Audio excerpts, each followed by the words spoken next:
In this video, I'm going to be showing you how to do a single leg calf raise but with a dumbbell. So the first question I get asked with regards single leg and dumbbell is, should it be on the side, the dumbbell this is, should it be on the side that I'm working, or should it be in my opposite hand?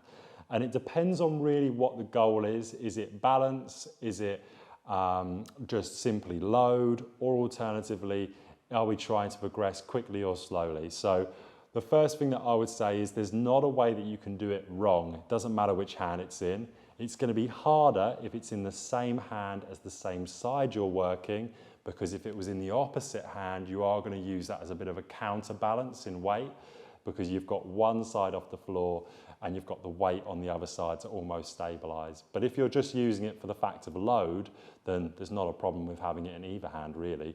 So how do we do it? So I've got my hand on, my free hand on the wall. I've got my feet quite close together because I'm going to take one of my feet off the floor. And in this position, I'm going to raise up through my heel, so I'm only on my forefoot and toe. Once I'm there, I'm going to hold that contraction through my gastrocnemius, my calf muscle, for 2 seconds before calming back down really slowly for 4. And you would repeat that for your desired amount of repetitions and sets. And obviously to progress the exercise, you can up the weight. Just make sure that you don't cheat by excessively leaning forwards or back during the movement.